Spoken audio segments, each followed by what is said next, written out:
Plusieurs lignes de la parole mènent à une seule ligne, celle de la vérité éternelle.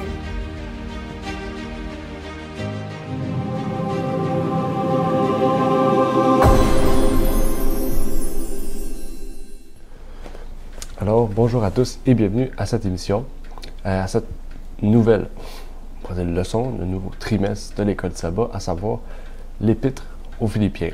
Et nous allons donc débuter cette première leçon du 10 au 16 avril qui portait le nom de l'introduction de l'Évangile à Philippe.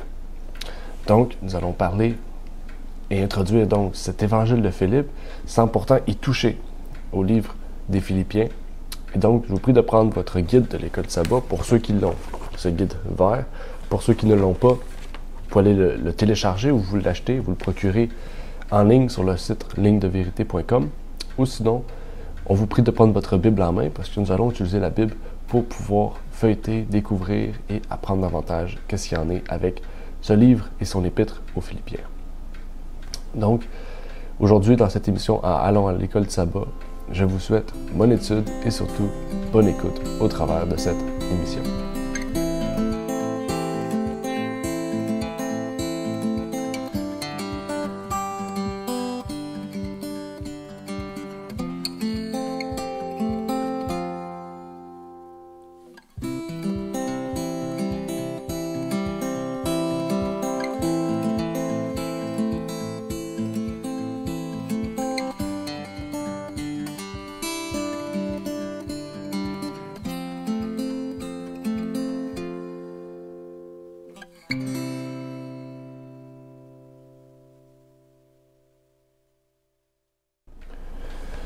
Alors, bonjour à tous.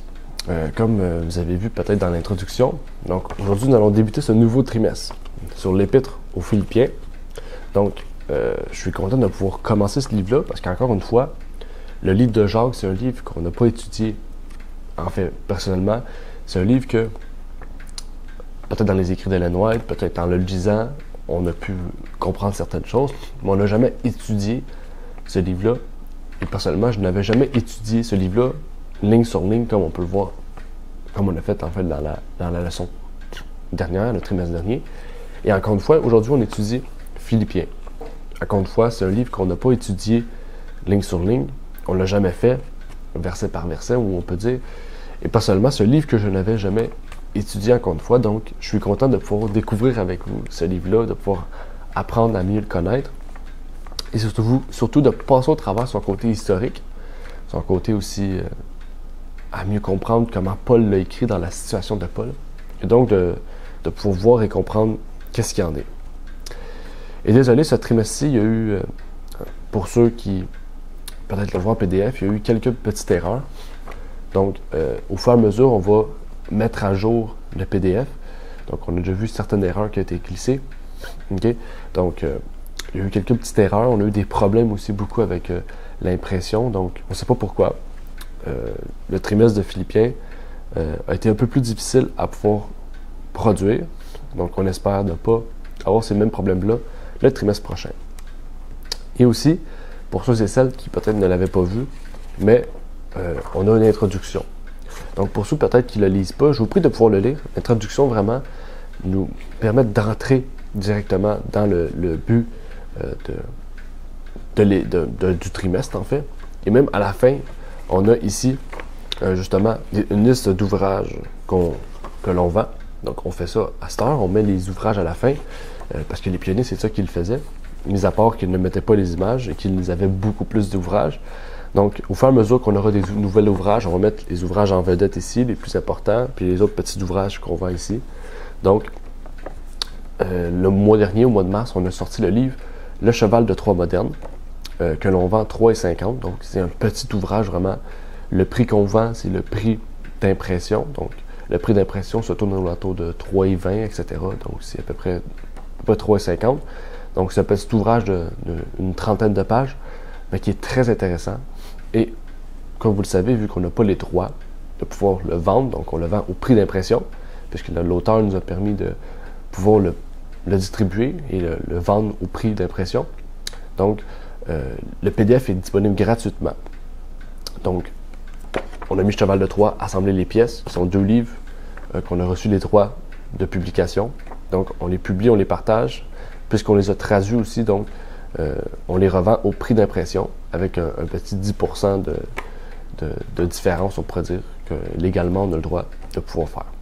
Et il y a aussi le livre Réflexion sur le livre de l'Apocalypse, okay, qui est un gros livre. Je ne l'ai pas présentement avec moi, mais c'est un gros ouvrage qu'on a traduit. Et comme vous avez vu peut-être dans la vidéo, on a fait une vidéo qui s'appelle Annonce spéciale. On avait parlé de ce livre-là. Donc, c'était notre premier livre, on pourrait dire, de la maison d'édition. Okay? Donc, oui, on fait les écoles du sabbat. Okay? Le ministère, ligne sur ligne, fait les écoles du sabbat et Ligne de vérité les publie. Donc, il faut savoir que les écoles du sabbat sont faites encore par ligne sur ligne, mais qui sont publiées par la maison d'édition. Tandis que Réflexion sur le livre de l'Apocalypse, c'est entièrement préparé et fait, traduit par l'équipe de Ligne de vérité, qui est la même que ligne sur ligne, bien sûr, mais en fait, il y a 2 distinctions à faire, à savoir dans cela. Donc, comme vous le savez, continuez à prier, parce que cette année, on aimerait pouvoir sortir beaucoup d'autres livres encore, donc surtout des petits ouvrages comme ça, mais on aimerait sortir des plus gros ouvrages, des ouvrages plus volumineux, auxquels on pourra mettre à la disposition des gens et qui pourront donc se procurer. Maintenant, avant d'entrer dans le sujet, j'aimerais pouvoir vous inviter à pouvoir vous abonner à cette chaîne YouTube. Comme vous le savez, en vous abonnant, vous recevez toutes les nouvelles vidéos. Donc, vous avez le choix d'activer la cloche ou non. On vous prie de l'activer parce que on sort des vidéos séquentiellement, donc à chaque moment. Si vous ne le saviez pas, chaque vendredi, on sort l'émission Allons à l'école du sabbat. Donc, des fois, il peut y avoir un délai de l'heure. Donc, en général, c'est 12h30. Chaque mardi aussi, on publie un sermon, donc une prédication, ça peut être... Donc, avant d'entamer, je vais aussi faire une courte prière. Donc, je me suis courbé la tête pour un moment de prière. Prions. Notre Père qui est aux cieux, j'aimerais te remercier, Seigneur, pour ce moment que tu nous permets d'avoir. Ce moment de prière, d'étude, et surtout d'un nouveau trimestre, donc d'un nouveau sujet auquel nous allons parler, Seigneur, de l'Épître aux Philippiens. Donc, ça va faire notre 5e année, Seigneur, que nous publions ces écoles du sabbat. Et donc, nous te rendons gloire, puisque avec ces écoles du sabbat, Seigneur, tu nous as permis de pouvoir parler de divers sujets, de pouvoir aussi voir, on pourrait dire, le grandissement ou l'élargissement de ce travail de l'école du sabbat. Seigneur, que ta servante nous a montré comme étant un travail important qui permet de toucher les cœurs, de préparer les gens à connaître la vérité. Donc, que tu puisses nous bénir, que tu puisses nous permettre aussi de voir et de comprendre ces choses que tu veux nous révéler au travers de cette école du sabbat. Puisses-tu donc nous bénir, puisses-tu donc nous rafraîchir par cette première leçon, Seigneur, qui va nous introduire dans le livre des Philippiens. Et c'est ma prière au nom de ton Fils Jésus-Christ. Amen. Donc, comme vous le savez, cette première leçon-là ne va même pas toucher Philippiens, dans le sens que directement, on ne va pas entrer dans le livre aujourd'hui. Okay? En fait, vous pouvez le voir, à la leçon numéro 3, on rentre officiellement dans Philippiens 1. Okay? Donc oui, on va entrer dans Philippiens 1 à la leçon numéro 3. OK? Donc, vous pouvez fouiller exactement, leçon numéro 3. En fait, pourquoi avoir fait cela? Pourquoi ces choses-là? Ce qu'il faut comprendre, c'est que dans ce trimestre-ci, on va étudier l'Épître aux Philippiens. C'est pas comme d'habitude, leçon sur... Vous comprenez, des fois, comme dans le livre de Daniel, on a vu leçon sur le livre de Daniel.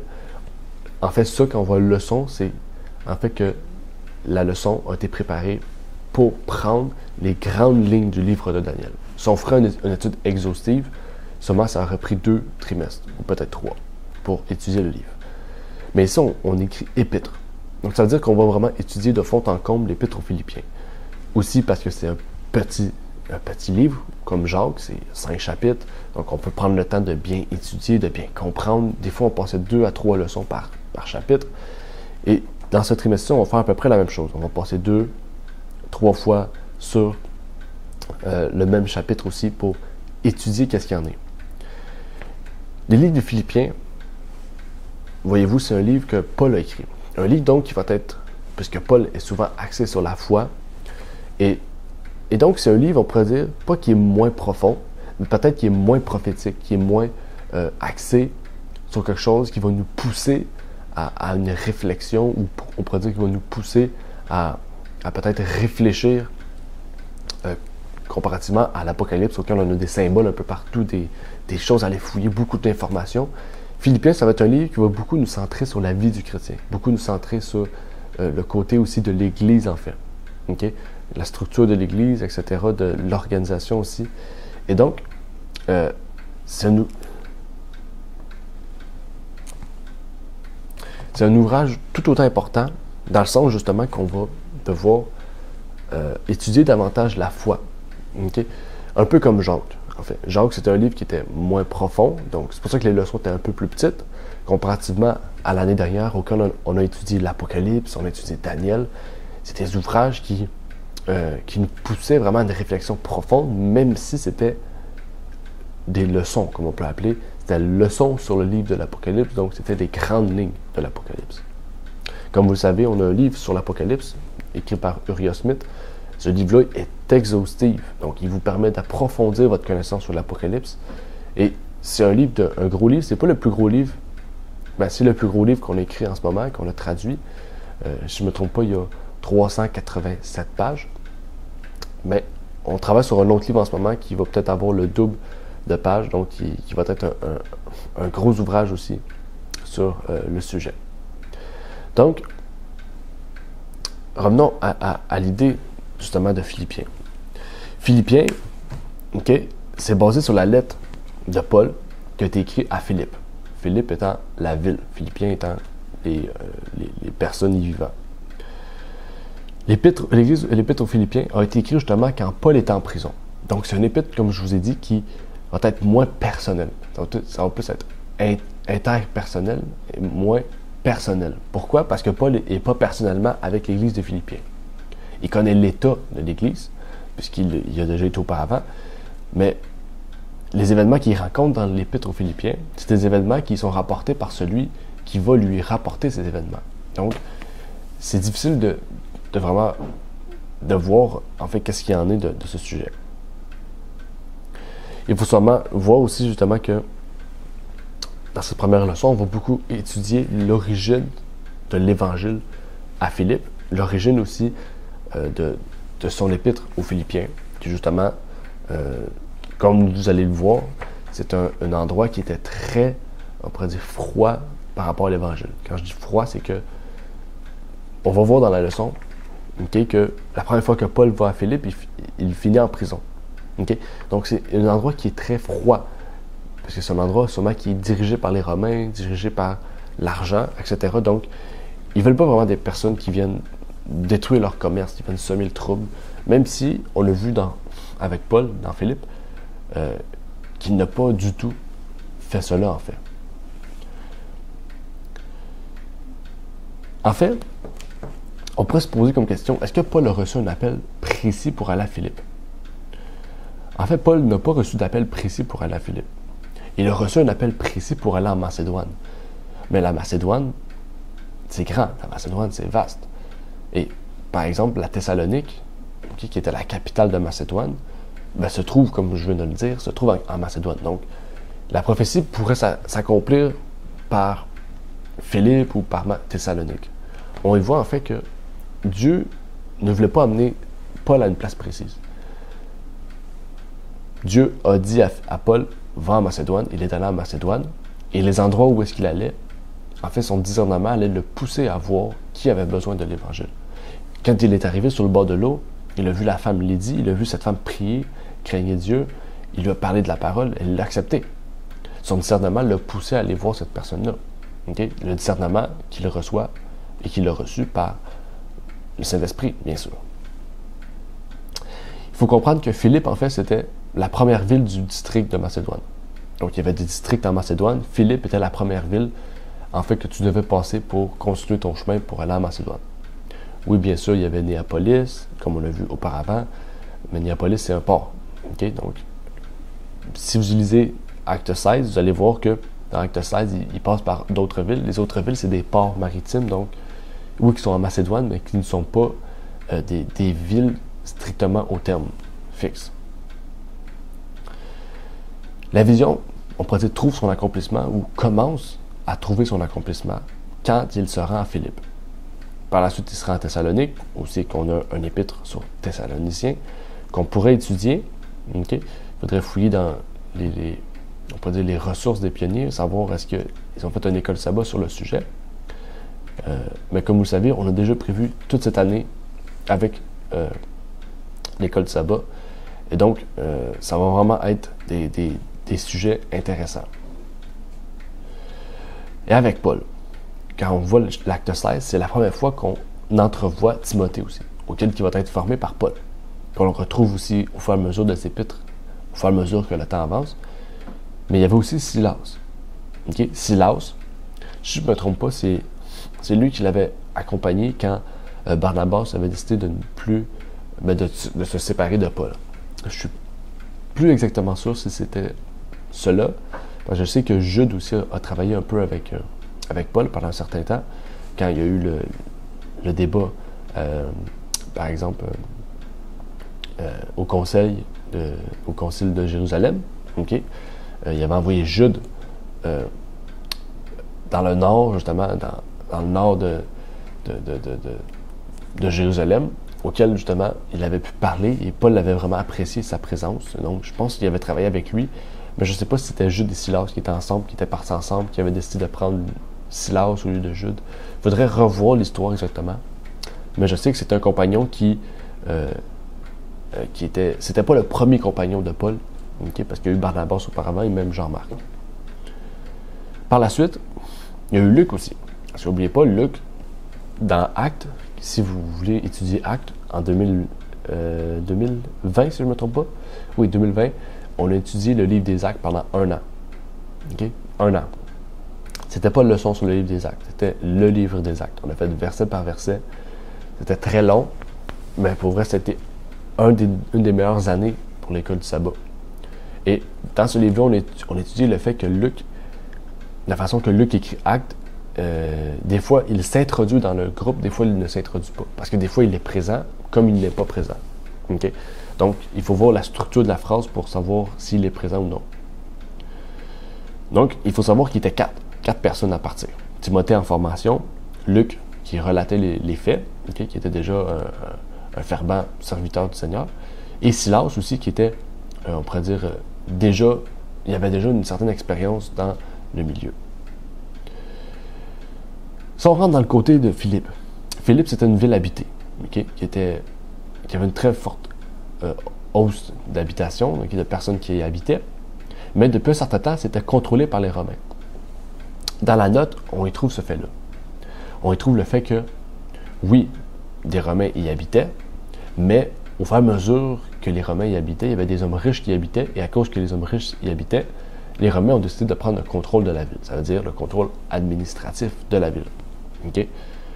Donc, on y comprend que c'est une ville contrôlée par les Romains, et surtout par, on dirait, une monarchie romaine riche, en fait. Parce que Paul a été mis en prison, pas par l'État, okay, par les riches. Donc, les riches qui étaient des Romains, bien sûr. Quand ils arrivent à Philippe, où ils vont? Dès qu'ils arrivent à Philippe, où ils vont et pourquoi vont-ils là-bas? Donc, c'était pas directement en leur entrée, okay? Seulement, on peut dire qu'ils ont été, parce que on y voit dans le texte, c'est écrit, nous allons sur le bord de la rivière, près de la rivière, pour y prier comme nous le faisions chaque jour. Donc, chaque jour, il allait prier près de la rivière. Le but, c'est de savoir pourquoi près de la rivière. Parce que Paul, Silas, Luc et Timothée vivaient justement chez quelqu'un, étaient logés chez quelqu'un ou avaient loué un endroit pour y habiter, donc ils pouvaient prier là, en fait. Pourquoi aller sur le bord de la rivière?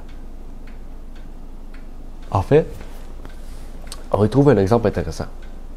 Jésus fait la même chose. Il se retirait dans un lieu, pas inhabité, mais il se retirait dans un lieu calme, un lieu paisible, et surtout un lieu où est-ce qu'il pourrait plus se rapprocher de son Père. Jésus il pourrait se rassembler dans un lieu calme. Il pourrait aller dans la synagogue, un lieu où les gens priaient. Mais il décide d'aller près d'un arbre, sur une montagne, près de la rivière. Un endroit qui est calme, retiré, mais surtout près de la nature, près on pourrait dire, de la création de Dieu. Et quand on y fait cela, vraiment, on peut y porter encore plus une attention particulière, justement, à la prière, mais à la présence du Seigneur. Et c'est là que Paul s'est retiré pour rester connecté avec Dieu. Mais à ce moment-là, il a trouvé une femme du nom de Lydie. Cette femme-là qui craignait Dieu a fait la même chose. Donc, on ne peut pas dire que c'est une pratique de Paul, on ne peut pas dire que c'est une pratique de Daniel, on ne peut pas dire que c'est une pratique seulement de Jésus. Okay? Cette femme, Lydie, qui n'était clairement pas chrétienne, okay? Puisque Paul lui a parlé de Jésus, donc elle ne connaissait pas Jésus, mais la Bible nous dit qu'elle craignait Dieu. Donc, seulement qu'elle connaissait aussi les Juifs, donc le côté messianique, pas messianique, le côté judaïque, qu'elle a vu justement le Dieu qu'il adorait, mais sûrement qu'elle avait connaissance de l'Ancien Testament aussi. Et donc, la connaissance de Dieu. Et en allant près de la rivière, elle reconnaissait donc que ces endroits-là, ces endroits de calme, de paisibilité, de lieux de retrait, loin du monde, on pourrait dire, du plaisir, permettaient une meilleure connexion avec Dieu. Et ça, on a fait, ligne sur ligne, on avait une étude sur la prière, justement. On avait parlé de la prière à genoux, mais on pourrait peut-être élargir sur le sujet de la prière. Donc, on avait une étude sur le sujet, et ça serait peut-être intéressant de pouvoir le publier pour montrer qu'est-ce qu'il en est. Donc, à savoir si ça vous intéresse, mettez-le dans les commentaires, puis on pourrait justement le publier par la maison d'édition, donc le permettre à la vente papier, mais gratuitement aussi au format PDF. Donc, c'est à vous de savoir si l'intérêt s'y montre, parce qu'il faut publier des choses auxquelles l'intérêt est présent. Mais revenons à cette femme. Que nous dit la Bible sur cette femme? En fait, si on prend cette femme, on va essayer de l'établir dans son contexte, qui elle est. On sait qu'elle venait de Thyatire. Thyatire, une église de l'Apocalypse. C'est une église physique, littérale aussi. Thyatire, c'était une colonie grecque de Macédoine. Peut-être contrôlée maintenant par les Romains, mais c'était une colonie grecque, donc fondée par les Grecs. Donc, elle avait une existence qui était quand même assez vieille. Elle était marchande de pourpre. Thyatire, en fait, il faut savoir, c'était une ville qui était reconnue, okay, pour l'or et les marchandises de couleur, de pourpre, par exemple. Elle faisait du pourpre, donc peut-être qu'elle créait du pourpre, peut-être qu'elle faisait du matériel à partir de pourpre. Donc, par exemple, un vêtement, elle faisait du pourpre, par exemple, elle transformait ce vêtement de couleur pourpre. Je ne sais pas exactement comment on pourrait décrire ce type de marchand de pourpre, mais c'était quelque chose à Thyatire qui rapportait beaucoup d'argent. L'or et le pourpre, justement, c'était deux types de vente, deux types de travail qui étaient très bien rémunérés. Donc, tu pouvais être riche, en fait, par ce fait-là, mais qui était très populaire, en fait. Les gens, quand on disait Thyatire, ils savaient qu'on parlait de pourpre et d'or. C'est ça qu'on veut dire. On sait aussi qu'elle craignait l'Éternel. Et logiquement, si le pourpre et l'or étaient la chose la plus populaire à Thyatire, c'est que sûrement que cette femme était riche ou elle avait, en fait, un très bon salaire. Donc, c'était pas quelqu'un, en fait, comme on peut dire, qui était pauvre physiquement. Okay? Quelqu'un qui avait une très bonne richesse. Et justement, ce qui est intéressant, c'est qu'en craignant Dieu, c'est qu'elle reconnaissait que Dieu l'avait béni par cela. Aussi par son talent, parce qu'il faut une certaine connaissance pour pouvoir pratiquer la marchande de pourpre. Donc, c'est quand même quelque chose d'intéressant. Un travail peut-être qui n'existe plus aujourd'hui. Je n'ai pas fait des recherches sur ce fait-là. Mais ce qui est encore plus intéressant, c'est que Paul était présent, sûrement Luc aussi, puisque Luc en parle, donc les quatre étaient sûrement présents pour aller prier. Ils ont vu cette femme, ils l'ont vu en train de prier, donc elle a vu qu'elle craignait Dieu. Et donc, ils l'ont vu et ils lui ont parlé. Ils lui ont parlé de Jésus. Cette femme l'a tout de suite accepté. OK? Donc, elle a rapporté ça à sa famille, avec des amis. Ils ont tous été baptisés. Donc, Paul avait établi une église en Macédoine une semaine après son arrivée à Philippe. Donc, quand le Macédonien, comme on peut dire dans la prophétie, dans la vision de Paul, avait dit « Nous avons besoin d'aide, viens à nous », donc Paul avait répondu promptement, sans attendre. Mais à ce moment-là, Satan aussi devrait faire son travail. Il ne faut pas oublier, Satan est toujours présent pour essayer de détruire le plan de Dieu, détruire l'œuvre de Dieu. Quel était le but de Satan avec cette femme? Quel était le but de Satan pour contrer l'œuvre de Dieu? En fait, Satan a utilisé une femme. Une femme l'époque, on reconnaissait comme avoir un esprit de divination. Dans Actes, on avait étudié ce sujet-là, et je pense qu'ici, dans la leçon 1, on reprend peut-être pas la même, on peut dire la même note, mais la même structure de choses qui est écrite pour nous rapporter des événements similaires. Soit il va au sens large. OK? Dans le sens large, cette femme, il y en a plein aujourd'hui qui font la même chose. Peut-être pas avoir un esprit de divination, mais en fait, ici, il faut comprendre que qu'est-ce qu'elle faisait, c'était de mélanger les sophismes humains avec la vérité. Et Ellen White rapporte la même chose dans Conquérant Pacifique, à la page 190, où est-ce qu'elle nous dit « Cette femme était une créature de Satan, qui procurait un grand profit à ses maîtres par son don de divination. Son influence ne faisait que renforcer l'idolâtrie. Le diable savait qu'on pénétrait dans son royaume, et il eut recours à ce moyen pour s'opposer à l'œuvre de Dieu, avec l'espoir de mêler ces sophismes aux vérités enseignées par ceux qui prêchaient l'Évangile. Les paroles continuelles de cette femme étaient un outrage porté à la cause de Dieu, car elle détournait les esprits des enseignements des apôtres tout en jetant le discrédit sur leur message. Ces paroles incitaient, en outre, certains croyants à penser que les disciples, qui parlaient par l'esprit et la puissance de Dieu, étaient animés du même esprit que cet agent de Satan. On les voit ici. On va répéter le petit bout. Avec l'espoir de mêler ces sophismes aux vérités enseignées par ceux qui prêchaient l'Évangile. C'est sûr que Satan essaie de faire même encore aujourd'hui, dans la vérité. C'est pour ça que je vais faire un parallèle ici.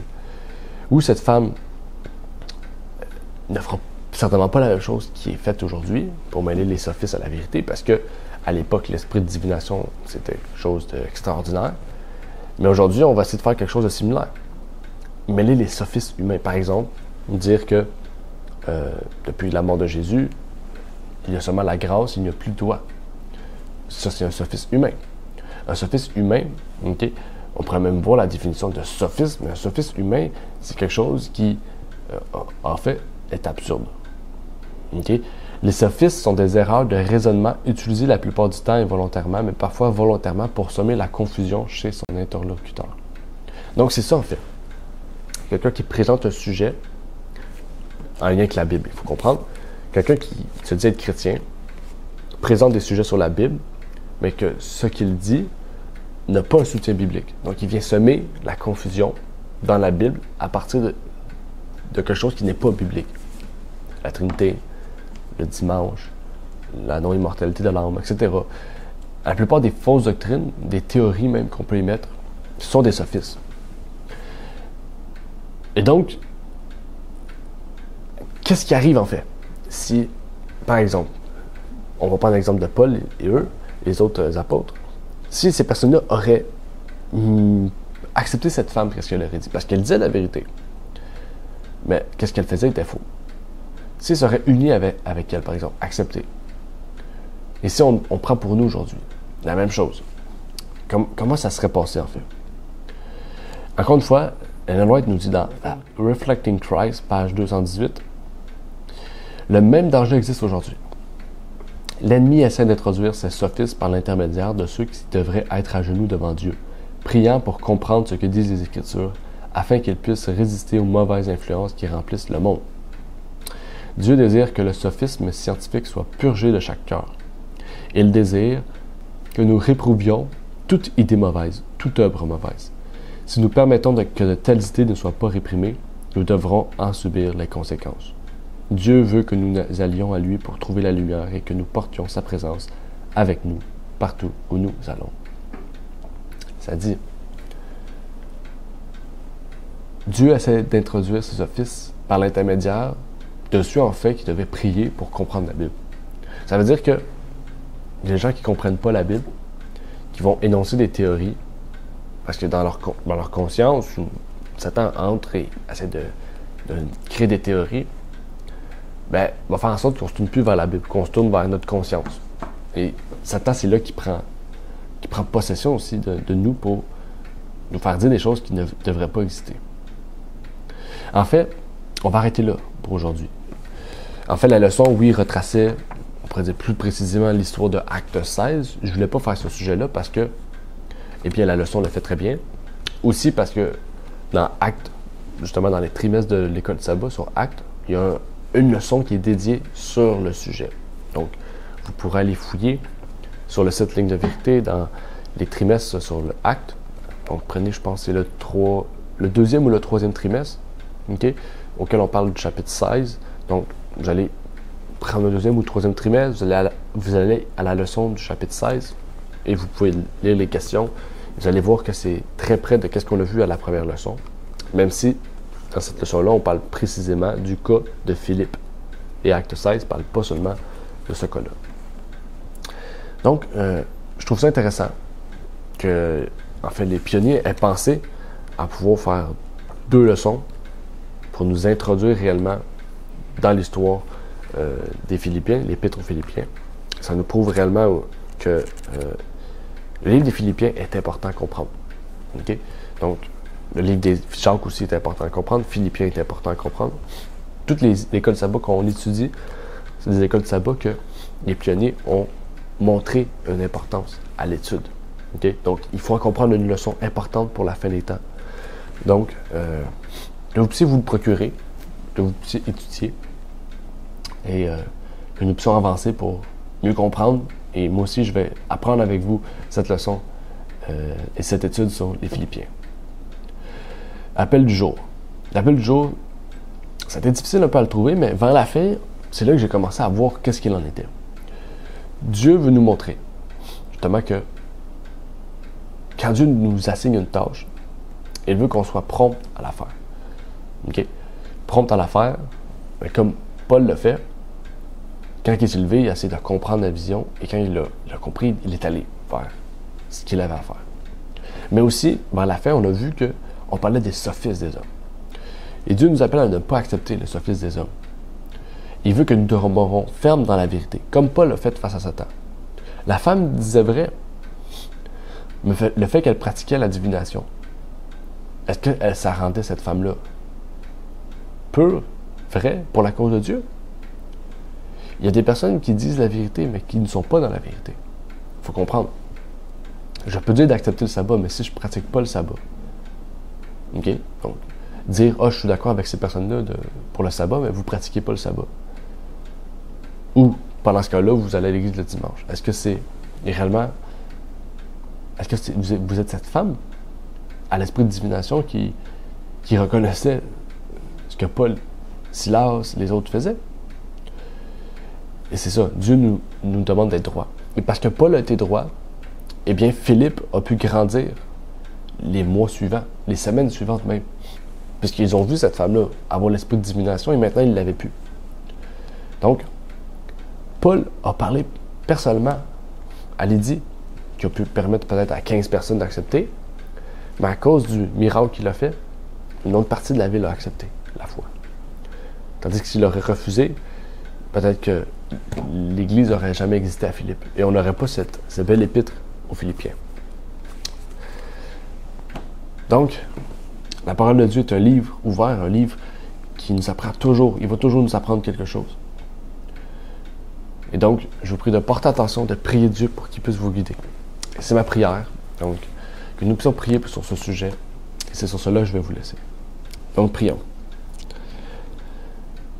Notre Père qui est aux cieux, j'aimerais te remercier, Seigneur, pour te dire merci de nous avoir permis d'étudier cette leçon sur les Philippiens. Nous n'avons pas entré encore directement dans ce sujet. Nous avons pu voir le contexte historique, le contexte on pourrait dire de l'introduction de l'Évangile à Philippe. Que tu puisses nous montrer, Seigneur, ce travail pour que nous puissions faire la même chose dans nos pays respectifs, Seigneur.